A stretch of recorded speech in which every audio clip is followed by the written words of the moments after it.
ভালোবাসার সীমানা পেরিয়ে লেখনীতে প্রিয়স্মিতা দেহে জীব রায়, পর্ব সংখ্যা 20। শিকদার বাড়ির ছাদে পাতা সাদা চেয়ারে বসে আছে শুদ্ধ, ঠোঁটে এক রহস্যময় বাঁকা হাসি।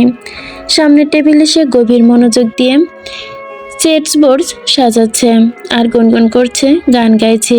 এসব দেখে বিরক্ত হচ্ছে পহেলিকা। বুড়ো কোচকে বলল, মাথা কি পুরোপুরি খারাপ হয়ে গেছে? এখন কি খেলা খেলছো? খেলাধুলায় মেতেছো তুমি? শুদ্ধ বাঁকায় সে রসিকতা সুরে বলে, কুল ডাউন বড় ভাবি, আপনি বড়ই উত্তেজিত। এত উত্তেজিত হওয়া ভালো না। এই জন্যই তো আপনার দ্বারা কিছু হয় না। এত বছরেও তো কিছু করতে পারেননি এই ব্রেন নিয়ে। ওই রকম একটা জিনিস কিভাবে সামলান বলেন তো? শুদ্ধের এমন খোঁচা মারা কথা শুনে রেগে গেল পহেলিকা। হিচ হিচ করে বলল, তোমার দ্বারা খুব হয়েছে, এত বড় বড় কথা বলছো। তুমি বা কি করেছো শুনি? বুড়ো কোচকে শুদ্ধ বলল, আমার দ্বারা কিছু হয়নি? তাহলে আজ তুই যা কিছু পেয়েছিস তা কার দ্বারা পেয়েছিস? তোর নিজের মুরদ ছিল নাকি কিছু করার? ব্রেন তো তোর হাঁটুর নিচে, মন ভর্তি হিংসা ছাড়া আর কিছু আছে তোর? পহেলিকা এবার চরম রেগে গেল। ওনা নিচু করে আনা ছুরি বের করে শুদ্ধের গলায় ধরে বলল, তোর খুব দেমাগ না? তুই আমাকে খারাপ বলিস? তুই নিজে তো আস্ত শয়তান, সেটা তুই জানিস? শুদ্ধ আবারও বাঁকা হাসলো, কৌশলে নিজেকে সরিয়ে নিয়ে পহেলিকাকে তার জায়গায় দাঁড় করিয়ে দিয়ে বলল, জানি, কিন্তু আমি তোর মতো একটাও নরকের কীট নই। পহেলিকা চোখ থেকে আগুন ঝরছে। শুদ্ধ তাকে ছেড়ে দিয়ে স্বাভাবিক কণ্ঠে বলে, সাথে ছুরি নিয়ে ঘুরে বেড়াস তা ভালো, কিন্তু আজ যে সাহস দেখিয়েছিস সেটা দ্বিতীয়বার দেখানোর কথা ভুলেও ভাববি না। না হলে তুই খুব ভালো মতোই জানিস আমি এই আবদ্ধ চৌধুরী শুদ্ধ আসলে কে। এই আবদ্ধ চৌধুরী শুদ্ধ না চাইলে তোকে মারার ক্ষমতা কেউ রাখে না। আর তোর মতো নরপিচাস তো কখনোই না। তোকে একটা কাজ দিয়েছিলাম, সেটাও তুই ঠিকমতো করতে পারলি না। পহেলিকার রাগে শরীর জ্বলে গেল। সে নিজেকে সামলানোর আপ্রাণ চেষ্টা করলো, কারণ সে জানে এই সাইকোপ্যাথের সাথে লাগাতে যাওয়া মানে নিজের কবর নিজে ঘোরা। আর যাই হোক, প্রহেলিকা শিকদার তো অতটাও বোকা না। সে নিজেকে সামলে নিল, স্বাভাবিক কণ্ঠে বলল, কি করতে চাস তুই? আগের মতো ঠোঁটে রহস্যময় হাসি ধরে চেস বোর্ডের দিকে শান্ত দৃষ্টিতে তাকানো কণ্ঠেই রহস্য বাজায় রেখে বলল, জাস্ট দেখা যা। পহেলিকা ভুরু কুচকালো। তার একটাই কথা, সব নষ্টের মূল ওই মেয়েটা। ওকে মেরে ফেলে সব সমস্যার সমাধান হয়ে যেত। তাই তাড়াহুড়ো করে একটু জোরে রাতে শান্তির ঘুম হতো তার। তার সর্বোপরি তার প্রিয় প্রণয় কেবল তারই হয়ে থাকতো। কিন্তু কিন্তু সে যদি কিছু করতে চায় তাহলে তবে প্রণয় কিছু জানলে পরে জানবে। কিন্তু শুদ্ধ তো তাকে আর এক সেকেন্ডও দুনিয়ার বুকে নিশ্চিন্তে নিঃশ্বাস নিতে দিবে না। নিজের হাতে তার কলিজা বের করে মেপে দেখবে কতখানি ওজন। এমন ভয়ানক মৃত্যু দিবে যা ভাবতে পহেলিকা শিরায় উপশিরায় শীতল স্রোত বয়ে যায়। সে বুঝতে পায় না এই মেয়েটাকে এত ভালোবাসার কি আছে। প্রণয় তো তাও নিজেকে ধরে রেখেছে, কিন্তু এটা তো পুরোপুরি পাগল হয়ে গেছে। এই ভাবনাতে পহেলিকার মুখ তেতো হয়ে গেল। সে শুদ্ধের সামনে চেয়ারে বসে গভীর মনোযোগ দিয়ে দাবার বোটের দিকে তাকিয়ে রইল। শুদ্ধ খুব মনোযোগ দিয়ে একের পর এক গুটি সাজাচ্ছে। পহেলিকা বুঝতে পারছে না আসলে এর মনে কি চলছে। পহেলিকা ভাবনার মাঝে হঠাৎই কি যেন ভেবে উঠে দাঁড়ালো। দ্রুত পায়ে যেতে বলল, যেটা বুঝবি না সেটা তোর মাথা মোটেও ঢোকানোর চেষ্টাও করবি না। আর আমার কাছে বাধা দেওয়ার কথা ভুলেও মাথায় আনবি না, এটা তোর জন্য ভালো হবে। বলেই চলে গেল সে। পহেলিকা রাগলো না, নির্বিকার চোখে দাবার বোটের দিকে তাকিয়ে থাকলো। সাইকো একটা, একে কোনো বিশ্বাস নেই। আমাকে কিছু ভাবতে হবে। প্রিয়তাকে পাওয়ার জন্য এ যে কোনো সীমা ছাড়িয়ে যেতে পারে। আমার প্রণয় আর এই পরিবারের ক্ষতি করতেও দুইবার ভাববে না। খুবই বিপজ্জনক। কি ভাবছে আর কি যাচ্ছে কিছুই বোঝা যাচ্ছে না। চিত্রা, ইয়ানা, প্রেরণা, তন্ময়, অরণ্য, সমুদ্র আর রাজ সবাই একসাথে এদিক ওদিক ঘুরে বেড়াচ্ছে। কখনো এটা কখনো ওটা কিনছে। মেয়েরা দামি দামি করলেও বেশি হলেও মুখ বাঁকাচ্ছে। অরণ্য আর সমুদ্র প্রচণ্ড বিরক্ত। তারা এইটাই বুঝতে পারে না একটা জিনিস নিয়ে এত দরদাম কষাকষির কি আছে। তাদের মতো দরদাম কষাকষি অপ্রয়োজনীয় জিনিস। তারা আজ হাড়ে হাড়ে অনুভব করছে আসলেই মহিলাদের সঙ্গে কেনাকাটা করা মানে নিজেকে পাবনার বাসিন্দাদের সাথে অন্তর্ভুক্ত করা। তাদের মোটেও ইচ্ছে করছে না মেয়েদের সঙ্গে ঘুরতে, কিন্তু রাজের জন্য তারা পালাতেও পারছে না। কিন্তু পূর্ণতা সবার থেকে একটু আলাদা। সে ওদের সঙ্গে আছে ঠিকই, কিন্তু এসব ফালতু কাজে সে নেই। তার কাজ একটাই, ইউজলেস। সে কেবল মেলাতে দেখতে এসেছে। মেয়েদের এই ন্যাকামো, এত এত ঢং একদম পছন্দ লাগে না। পূর্ণতার স্বভাব কিছুটা টম বয়ের মতো। তার কিছু পছন্দ হলে সে কোনো প্রকার মার্কেটিং ছাড়ে সেটা তুলে নিচ্ছে। আর তাছাড়া এইসব হিবিজিবি জিনিসপত্রের প্রতি তার ইন্টারেস্ট খুব একটা নেই। সে চারপাশে চোখ ঘুরিয়ে ঘুরিয়ে ভালো করে সবকিছু পর্যবেক্ষণ করছে। রাজ তার পাশে পাশে হাঁটছে আর এটা ওটা বলে পূর্ণতাকে ডিস্টার্ব করছে। পূর্ণতা ওই হ্যাচকা লোকটাকে ভীষণ বিরক্ত করছে। রাস্তাকে শুনিয়ে শুনিয়ে গলায় আফসোসের সুরে গান ধরলো, ও ললনা, ও ললনা, ও ললনা, তুমি আমার মনটা বুঝো না। ও ললনা, ও ললনা, তোমার সাথে আমার বনে না। ও ললনা, ও ললনা, নাটক বুঝো আবেগ বুঝো না। আমার বুকের পিঞ্জিরাতে ছিল তোমার বসবাস, তুমি মনে জায়গা দিলা না। ও ললনা, তোমার সাথে আমার বনে না। পূর্ণতাকে শুনিয়ে শুনিয়ে বেসুরে গলায় গাইছিল। পূর্ণতা তার পাশে দাঁড়িয়েছিল। এমন কর্কশ মার্কা গলায় গান শুনে পূর্ণতা কান দিয়ে যেন রক্ত বেরিয়ে যাওয়ার উপক্রম। পূর্ণতা তো ঢং আর সহ্য করতে পারল না, হঠাৎ দাঁড়িয়ে পড়ল। রাজ সাথে সাথে থেমে গেল, কিন্তু অন্যরা কেউ খেয়াল করলো না, তাই ওরা এগিয়ে গেল। রাজ ইনোসেন্ট ফেস বানিয়ে তাকালো পূর্ণতার দিকে। পূর্ণতা ভুরু কুঁচকে বলল, সমস্যা কি আপনার? বিরক্ত কেন করছেন? রাজ একইভাবে ভুরু কুঁচকে বলল, কাকে বিরক্ত করছি? পূর্ণতা বিরক্ত হলো। সে এগিয়ে এসে ধাক্কা দিয়ে রাজকে একটু সরিয়ে দিল। পায়ের নিচে মাথার ওপরে কাপড়ের ভাঁজে কিছু খুঁজতে লাগলো। রাজ আহমক অবাক হয়ে গেল। কি খুঁজছো ওইভাবে? পূর্ণতা বিরক্ত কণ্ঠে বলল, খুঁজছি, আমি ছাড়া আর কে আছে? আপনার সাথে কথা বলছে এখানে। রাজ হা করে তাকিয়ে রইল। সে নিজের অবক্ত কাটিয়ে মনে মনে বলল, এই মেয়ে কি ভাই বোনদের জন্য ভাবি বানানো এতটা সহজ না। পূর্ণতা বাইখাজ গলায় হুমকি দিয়ে বলল, আরেকবার যদি আমাকে বিরক্ত করেন তাহলে? রাজ ভুরু কুঁচকে বলল, তাহলে কি? পূর্ণতা বাঁকা হেসে চারপাশে তাকালো, আশেপাশে কেউ তাদের দিকে দেখছে কিনা, তাই সবাইকে নিজের কাছে ব্যস্ত। সে রাজের দিকে এগিয়ে এসে বাঁকা হাসি দিল। রাজের গলার পানি শুকিয়ে গেল। কেন জানি তার মধ্যে নাগিনীর একটা ভয় পাচ্ছে সে। আর ভাবার আর ভাবনা শেষ হওয়ার আগে হঠাৎই পূর্ণতা জোর সুরে একটা পাঁচ বসে দিল রাজের পেট বরাবর। রাজ কুঁচকে উঠল। আশেপাশে কয়েকজন চোখ বড় করে তাকালো তাদের দিকে। পূর্ণতা বাঁকা হেসে বলল, এবার তো শুধু ডেমো দেখালাম, আবার যদি আমার পেছনে লাগতে আসো তবে মেরে হাড় গুঁড়ো করে পাউডার বানিয়ে দিব, mind it. Rajendra Sikdar Raj public প্লেসে মার খেলো, ভাবা যায়? তার সাথে ফ্রিতে হুমকিও পেল। পূর্ণতা যাওয়ার দিকে তাকিয়ে মনে মনে হেসে উঠল রাজ, আমার ধানি লঙ্কা, তোমাকে ছাড়া যাবে না। কি জোরে লাগলো। রাজের মনে হলো মার খেয়ে পেটের যন্ত্রপাতি কেঁদে দিয়েছে। সে শুনছে মেয়েদের হাতে নাকি নরম তুলার মতো, কিন্তু এর হাত কি বাবা লোহার চেয়েও বেশি। অরণ্য আর সমুদ্র ছুটে এসেছে, ভাইকে ধরলো। অরণ্য মিটমিট করে হাসছে। সমুদ্র দুঃখ দুঃখী ভাব নিয়ে কষ্ট পাওয়ার ভান ধরলো। ভাবি মারছে বুঝি? কেঁদো না ভাইয়া, বউরা একটু মারেই। রাজ ভুরু কুঁচকে তাদের দুই ভাইয়ের দিকে তাকিয়ে আছে। তাদের দুজন রাজকে পচানোতে একদম পারফেক্ট হয়ে গেছে। এবার তিলকে তাল বানিয়ে মশলা মাখিয়ে খাবে এই ভাইগুলো। আর সব থেকে বিরক্ত লাগলো অরণ্যর গা জ্বালানো হাসি। অরণ্য আবার দুষ্টি হেসে, মেজো দাদান আর ছোট দাদান, এই হট হিট নিউজটা এক্ষুনি দিতে হবে, গেলাম শেষদা। রাজ বলল, এতটা নাটক না করলে সোজা বল, কত কি দিতে হবে? অরণ্য দুষ্ট এসে বলল, টাকা তো ছোট দাদানের কাছ থেকে নিব, বলে আবারও দুষ্ট আসলো। রাজ ধরে নিল আজ আর মান সম্মান থাকলো না, তবে মনে মনে বলল, কিউট নাগিন, সবকিছুর হিসাব তোমার দিতে হবে। প্রীতম আর প্রেম মেলা থেকে কিছুটা দূরে চলে গেল। এত গাদাগাদি আর ভিড় একদমই ভালো লাগছে না তাদের। অস্বস্তি বোধ করছিল দুই ভাই, তাই তার একটু বাইরের দিকে চলে গেছে।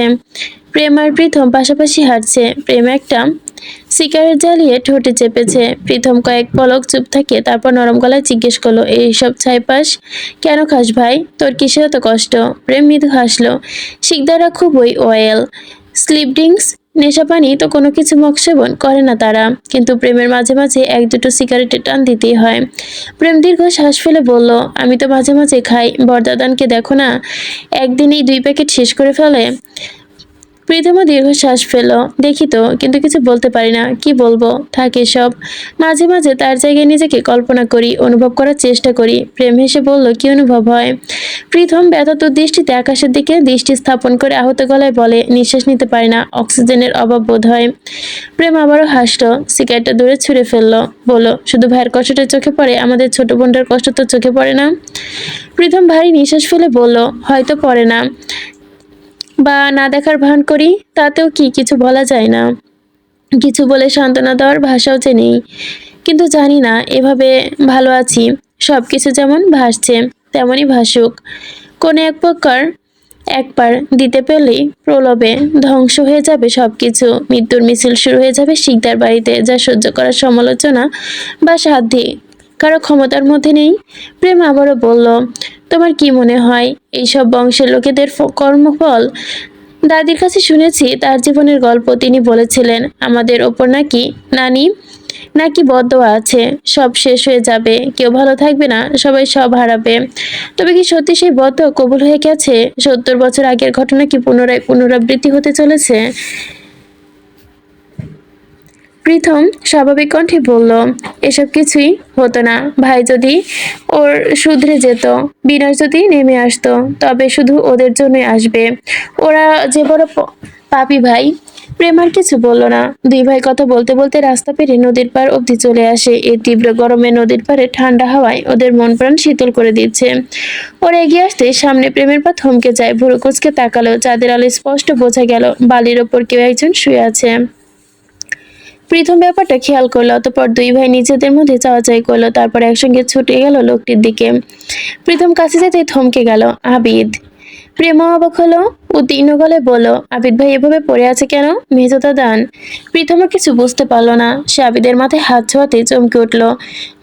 শরীর ভীষণভাবে উত্তপ্ত, তীব্র জ্বরে গা পুড়ে যাচ্ছে, ওর কোনো হুঁশ নেই। প্রীতম একটু চিন্তিত গলায় বলল, ওর তো জ্বর আর জ্ঞানও নেই। প্রীতম চিন্তিত কণ্ঠে জিজ্ঞেস করলো, তাহলে এখন কি করবো দাদান? আর দেরি না করে সঙ্গে সঙ্গে হাসপাতালে ফোন করে অ্যাম্বুলেন্স পাঠাতে বলল।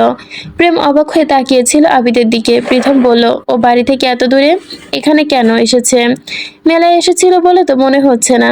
যাই হোক, দুই ভাই বিষয়টা নিয়ে বেশি মাথা ঘামালো না। 20 মিনিট পর অ্যাম্বুলেন্স এসে পৌঁছালো। পিচ ঢালা রাস্তার এক পাশে নদী আর অন্য পাশে মাঠ। রাস্তা থেকে কিছুটা নিচে নদী, তাই অ্যাম্বুলেন্সটা রাস্তায় এসে পাশে দাঁড়ালো। মাঠের শেষ প্রান্তে থাকা কিছু মানুষ অ্যাম্বুলেন্স দেখে অবাক হয়ে গেল। ভেবে নিল হয়তো কেউ অসুস্থ হয়ে পড়েছে। প্রীতম আর প্রেম ধরাধরি করে আবিদকে অ্যাম্বুলেন্সে তুলে দিল। প্রেম বলল, মেজদাদা তুমি ফিরে যাও, আমি সঙ্গে যাচ্ছি। আর পারলে ভাইয়া আব্বু আম্মুকে খবরটা দিয়ে দিও, ওনারা হয়তো চিন্তা করছেন। প্রীতম সম্মতি জানালো। গাড়িটা চোখের পলকে দৃষ্টিআড়াল হয়ে গেল। ওরা তিন ভাই আবারও ইয়ানা, চিত্রা আর প্রেরণার সঙ্গে হাঁটছিল, কিন্তু রাজ কোনো কথা বলছে না। আর পূর্ণতা তো তাকে দুপয়সা পাত্তাও দিচ্ছে না। অরণ্য সমুদ্রের কানে কানে বলল, এভাবে কনফার্ম শেষদাদাকে টাইট দেওয়ার জন্য। এমন ভাবি তো চাই ফিউচারে সার্কাস দেখার জন্য আর কি। সমুদ্রও ধীরে বলল, আসতে বল, শেষদা শুনলে একা ছেড়ে তোর ভেতরে সবকিছু বের করে দিবে। অর্ণরাজের মুখের দিকে তাকালো, মুখ বেশ থমথমে, তার প্রচুর হাসি পাচ্ছে, এমন মনে হচ্ছে কেউ তার পেটে কাতুকুতু দিচ্ছে। তবুও সে ভয়ে চুপসে গেল। ঠিক তখনই রাজের ফোনটা বেজে ওঠে। রাজ কল রিসিভ করে। প্রীতম উত্তেজিত গলায় বলে, আবিদ তোর চেকমেট তো? এই কথা শুনে রাজ অবাক হলো। মেজদা হঠাৎ আবিদের কথা কেন জানতে চাইছে? প্রীতম ধৈর্যহারা হয়ে বলল, তোর ব্যাচমেট হলে আবিদের আব্বুর ফোন নাম্বার দে। রাজ আবার অবাক হয়ে জিজ্ঞেস করলো, কেন? প্রীতম সংক্ষেপে সব খুলে বলল। রাজ কিছুটা চিন্তিত হয়ে বলল, ঠিক আছে, ওর আব্বুকে আমি ফোন দিয়ে জানিয়ে দিচ্ছি। সমুদ্র অরণ্য পরস্পরের দিকে তাকালো। রাজ প্রীতমের ফোন কেটে দিয়ে আবিদের আব্বুকে ফোন দিল। ওর বর্তমান অবস্থা সম্পর্কে জানালো। আবিদ আর রাজ ব্যাচমেট, তার স্কুল কলেজ অনার্স মাস্টার সব একসঙ্গে করেছে। সমুদ্র জিজ্ঞাসা করলো, কি হয়েছে দাদান? রাজ একটু বিষগ্ন গলায় বলল, সব খুলে। ওদের দুজনেরও খারাপ লাগলো, কিন্তু মানবতার খাতিরে যতটা সম্ভব ততটাই, এর বেশি আর কিছুই না। তারা আবারও নিজেদের কেনাকাটায় মন দিল। তন্ময় একের পর এক পান্তুয়া, পাটিসাপটা, ক্ষীর কদম ঠুসে ঢুকিয়ে যাচ্ছে মুখে। মুখ ভর্তি খাবারের জন্য মুখ দিয়ে গাল ফুলে পাহাড় হয়ে গেছে। অরণ্য তন্ময়ের ওই অবস্থা দেখে আফসোসের সুরে বলে, এত খাস না ভাই, পরে দেখা যাবে তোর ওজন গাড়ির চাকা ফেটে গেছে। তন্ময় এসব কথায় পাত্তা দিল না। সে অদৃশ্য তুলো কানে গুজে রেখেছে। ঠিক তখনই সেখানে সে হাজির হলো সাফাত আর পরিণীতা। ওদের একটু পরে এলো প্রীথম এসে ইয়ানার হাতে কিছু একটা দিল। ইয়ানা প্রীথমের চোখের দিকে তাকিয়ে ইশারা করতে জিজ্ঞেস করলো, এটা কি? প্রীথমও একইভাবে বলে, এটা তোমার জন্য, পরে দেখো। ইয়ানা খুশি হলো। ওরা সবাই এক জায়গায় জড়ো হয়েছে, শুধু প্রিয়তার প্রণয়ের কোনো হদিস নেই। ওরা তাদের খোঁজের চেষ্টা করলো না, নিজেদের মতো আবারও ঘুরতে শুরু করলো। এদিকে প্রিয়তা আর প্রণয় মেলার অপর প্রান্তে চলে এসেছে। প্রণয়ের হাত বড় দুটো প্লাস্টিকের ব্যাগ, একটা হাফ ফাঁকা, সে হাতে ধরে রেখেছে। এত ছটফট করিস না, সাজের মেলায় বিভিন্ন ধরনের ঐতিহাসিক খাবার, হাতে তৈরি শাড়ি, গহনা সহ নানান ইউনিক জিনিস পাওয়া যায়। প্রিয়তা ঘুরে ঘুরে যা দরকার সব কিনে নিয়েছে, যা দরকার নেই তাও কিনে নিয়েছে, ভালো লাগলে নিচ্ছে। প্রণয় এসব পাগলামি দেখে মন প্রাণে শান্তি অনুভব করছে। হঠাৎ প্রিয়তার নজর পড়ে একটা পাইলের ওপর। সে ছুটে গিয়ে সেটা নিতে নিল। ডিজাইনটা খুবই ইউনিক, কালো সুতোয় সাদা কালো ফুটি বসানো। প্রিয়তা প্রণয়কে দেখে বলল, এটা কিনে কিনে দিন। প্রণয় হেসে সেটাও কিনে দিল। প্রিয়তা ওইখানে আরো কিছু প্রসাধনী দিয়েছিল। ঠিক তখনই প্রণয়ের ফোন বেজে উঠলো। সে পলিথিনের ব্যাগ রেখে ফোন বের করে। জাভেদ কল করেছে। একবার প্রিয়তার দিকে তাকিয়ে কল রিসিভ করলো। ওপাশ থেকে জাভেদ কি বললো শোনা গেল না। প্রণয় প্রিয়তাকে বলল, রক্ত জবা তুই একটু দাঁড়া, আমি ঠিক 1 মিনিটে ফিরে আসছি, এক পাও নড়বি না। প্রিয়তা হেসে সম্মতি জানালো। প্রণয় হেঁটে একটু দূরে দাঁড়ালো, কিন্তু প্রিয়তার চোখে আড়াল করলো না। প্রিয়তার দিকে তাকিয়ে কথা বলতে লাগলো। প্রণয়ের মুখে মিশ্র ভক্তি অভিভক্তি দেখা যাচ্ছে, কখনো সে রেগে যাচ্ছে, আবার কখনো বাঁকা হেসে উঠছে। প্রিয়তা খুব মনোযোগ দিয়ে একজোড়া অক্সিডাইন ঝুমকো দেখছিল। হঠাৎই তার ফোনে টুং করে একটা মেসেজ এলো। প্রিয়তার স্ক্রিনে তাকাতেই পরিণীতার মেসেজ। ভুরু কুচকে মেসেজ ওপেন করতে হাত পা ঠান্ডা হয়ে গেল। মেসেজের 4 লাইন ছিল, প্রিয়, পশ্চিম দিকে মাঠের শেষ সীমান্তে, তাড়াতাড়ি আয়, আমি ভয়ানক বিপদে পড়েছি, বাঁচা আমাকে, আমার ভীষণ ভয় করছে। প্রিয়তার হুঁশ উড়ে গেল। সে তড়িঘড়ি বেগে আশপাশে প্রণয়কে খুঁজলো, কিন্তু কয়েকজন লোকের ভিড় ছাড়া আর কিছুই নজর এলো না। ভয়ের আতঙ্কে তার ছোট্ট শরীর কেঁপে উঠল। কি করবে না করবে বুঝতে পারলো না। সেখানে আর এক মুহূর্ত না দাঁড়িয়ে সবকিছু ফেলে ছুটে গেল পশ্চিমের দিকে। প্রণয় কথা বলছিল, হঠাৎই কয়েকজন লোক এসে জটলা পাকিয়ে দিল। তাদের জন্য প্রিয়তাকে দেখা যায় না। প্রণয় দ্রুত ফোন রেখে ছুটে আগের জায়গায় যায়, কিন্তু প্রিয়তার কোনো চিহ্ন নেই। ব্যাগগুলো যেমন ছিল তেমনই পড়ে আছে। আতঙ্কে তার গলা শুকিয়ে গেল। পেছনে দেখে চারপাশ স্বাভাবিক, জটলা পাকানো লোকগুলোকে আর দেখা যাচ্ছে না। প্রণয়ের হুঁশ হারিয়ে গেল। সে পাগলের মতো এদিক ওদিক খুঁজতে লাগলো। ভয় এবং উৎকণ্ঠা মনে হচ্ছে কেউ তার কলিজায় ধারানো নখ দিয়ে মুষ্টিবদ্ধ করে নিয়েছে। প্রিয়তা ছুটে গেল পশ্চিম দিকে। এদিকে আলো খুব কম। দূরে থেকে মেলার ক্ষীণ আলো দেখা যাচ্ছে। আশপাশে মানুষের নাম নিশানা পর্যন্ত নেই, শুধু কয়েকটা প্রাইভেট কার পার্ক করে রাখা। আশেপাশে পরিণীতার কোনো চিহ্ন নেই, এমনকি একটা মশা মাছিও নেই। উপরন্ত জায়গায় ঘুটঘুটে অন্ধকার। বিশাল জায়গাটার ছায়ার কারণে পরিবেশটা ভুতুড়ে হয়ে আছে। চাঁদের ক্ষীণ আলো পর্যন্ত সেই জায়গায় পৌঁছাতে পারছে না। প্রিয়তা এবার ভীষণ ভয় পেল। সে অন্ধকারে ভয় পায়, উত্তেজনা হিতাহিত জ্ঞান হারিয়েছে সে, যে এত দূর চলে এসেছে।